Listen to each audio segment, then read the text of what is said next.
आज बिहार की बात में हम लोग बात करने वाले हैं, वोट अधिकार की यात्रा को लेकर के महागठबंधन से ही जुड़ी सारी खबरें आज होगी और उसमें भी प्रकाश डालेंगे कि वोट अधिकार यात्रा का कितना प्रभाव पड़ने वाला है, क्या नफा नुकसान है और किस प्रकार से लोगों की इसमें बयानबाजी हो रही है और चुनाव पर इससे क्या प्रभाव पड़ने वाला है। देखिए, वोट अधिकार यात्रा चल रही है, सभी लोगों को मालूम है, लेकिन वोट अधिकार यात्रा में जिस प्रकार से पप्पू यादव ने अपने आप को पूरी तरह बिछा दिया है तेजस्वी यादव के कदमों में, उससे साफ जाहिर होता है कि जो राजनीतिक में जो लोभ होता है और जो पाने की इच्छा होती है वो किस कदर हो जाती है, इसको साबित करने वाले पप्पू यादव बन गए। ये वही पप्पू यादव हैं जिनको चुनावी रथ पर नहीं कहिए कि जो उसमें जो रैली के लिए रथ जा रही थी उस समय उस पर से धक्का मार करके उतारा, चढ़ने ही नहीं दिया गया था, धक्का मार के पीछे कर दिया गया था।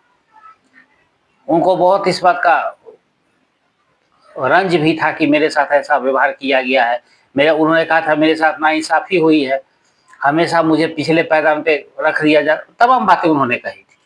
लेकिन देखिए वही पप्पू यादव है जो कल तेजस्वी यादव को जननायक कह रहे थे। जिस राहुल गांधी के चरण पकड़ पकड़ के यहाँ तक वो पहुंचे थे, राहुल गांधी का नाम ही नहीं लिया और तेजस्वी यादव को जननायक बना दिया। वो आदमी जिसका 500 करोड़ के घपला का आरोप है वो जननायक हो गया। तो ऐसे लोग जननायक हो सकते हैं। आने वाले समय में इस प्रकार से चुनाव की स्थिति बन रही है, राजनीति की स्थिति बन रही है, कोई भी जननायक हो सकता है, कोई भी घोटालेबाज को आप जननायक बना देंगे। उसके बाद पप्पू यादव की इस हालत को देख करके लोग काफी मजा ले रहे हैं और जिस प्रकार की उनकी भाषा शैली हो गई है, पप्पू यादव पे तो कई कार्यक्रम हमारे बन चुके हैं, लोग उनसे अवगत हैं, मजबूरी भी है उनकी, क्या कर सकते हैं। जननायक अब जब तेजस्वी यादव बिहार में हो सकते हैं तो कुछ भी हो सकता है। बिहार की आखिरी उम्मीद तेजस्वी यादव है पप्पू यादव के हिसाब से। खैर, राहुल गांधी मखाना के वो खेत में उतर गए। मखाना का खेत जो होता है ना, वो बेसिकली तालाब जिसमें पानी लगाया हुआ होता है, इसमें मखाना होता है। काफी कठिनाई से मखाना की पैदावार की जाती है और मोदी सरकार आने के बाद मखाना की सही कीमत किसानों को मिलना शुरू हुआ। तो राहुल गांधी को किसी ने बताया कि मोदी ने इस पर काफी ध्यान दिया और मखाना जो पहले हम लोग के जिस इलाके में बिहार में आते हैं उस इलाके में मखाने की कीमत पहले 100 रुपए भी नहीं होती थी केजी के लिए। आज 1200-1300 में मखाना 1400-1500 का मिलता है केजी। ये सरकार इसमें रुचि लिया और इसीलिए मखाना बोर्ड का जब गठन हुआ उसके बाद से इस पर इतना ध्यान दिया गया और उसका काफी मार्केट बना। खैर, तो इसलिए आपको थोड़ा सा बता दिया कि मखाना के बारे में कि राहुल गांधी उस खेत में उतरे तो किसान मना कर रहा था भाई इसमें आप बताइए। तो उनको कहा गया कि देखिए यही शूटिंग जो होगी इसको हम चलाएंगे, पूरे देश में आपका फोटो जाएगा। अब वो बेचारा गरीब किसान है और इतने सारे लोग को देख के घबरा गया। फिर वह राहुल गांधी जो है सॉक्स पहन के, इसको जुराब कह लेंगे, मोजा कह ले, कुछ भी कह ले, वो पहन के और खेत में उतर गए। पहला किसान था जो जुराब पहन के खेती करने गया था। तो तमाम चीजें बिहार में हो रही है। अब उसमें क्या है, 200 से ज्यादा गाड़ियां यूपी से आई है, बंगाल से आई है, तमाम झारखंड से आई है। तो लगभग 500-600 गाड़ियों का इंतजाम तो इन प्रदेशों से हो गया है। बिहार के लोगों की शिरकत बहुत कम है, एनएसवाई के कार्यकर्ता साथ में और कुछ स्थानीय नेता, छुटवाइये नेता जो है 150 की संख्या में वो होते हैं, बाकी बाहरी लोग हैं। सब लोगों के खाने पीने का व्यवस्था, रहने खाने पीने की सारी व्यवस्था की गई ताकि लगे कि भारी भरकम यात्रा हो रही है। जब राहुल गांधी या तेजस्वी यादव जो भी उनका कुंबा वहां से गुजर जाता है तो चर्चा होती है इस पर कि पता नहीं क्या करने आए थे।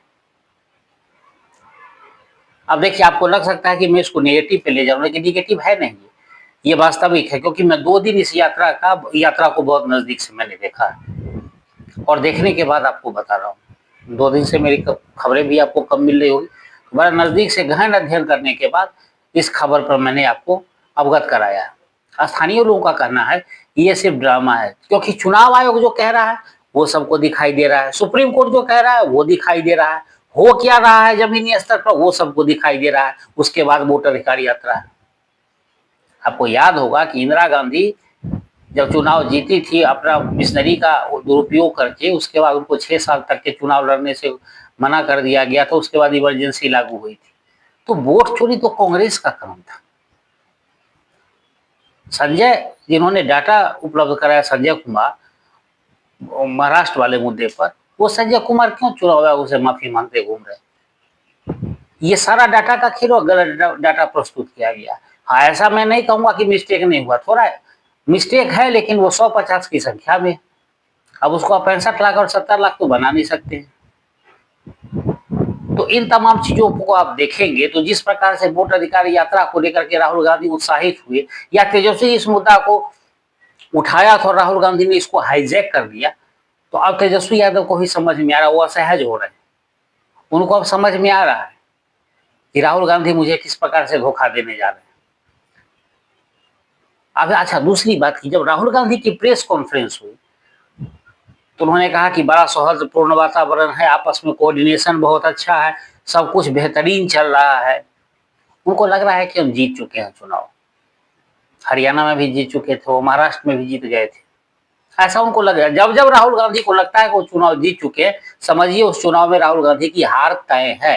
ये इतिहास रहा है, आगे क्या होता है मुझे नहीं पता। हाँ, तो जब वो प्रेस कॉन्फ्रेंस कर रहे थे तो उसमें ये नहीं कहा कि तेजस्वी को सीएम बनाए, सिर्फ सौहार्दपूर्ण वातावरण और बेस्ट कोऑर्डिनेशन की बात हो रही थी, और सब लोग आपस में एक दूसरे को सहयोग कर रहे हैं। उसके बाद से तेजस्वी के सुर बदले हुए, और जिस प्रकार की स्थिति है, और मुकेश सहनी भी इस ताक में है कि मुकेश सहनी की स्थिति ये ना हो जाए कि ना वो घर के रहे ना घाट के रहे, बाकी अब समझ लीजिए वो कहाँ के रहेंगे। तो इन तमाम चीजों को आप देखते रहिए। राहुल गांधी की वोट अधिकार यात्रा भी चलेगी, अखिलेश यादव भी शामिल होने वाले हैं, तो अब देख लेते हैं कि क्या इसका फर्क पड़ता है, लेकिन कुछ खास इसका असर चुनाव पे पड़ने वाला नहीं।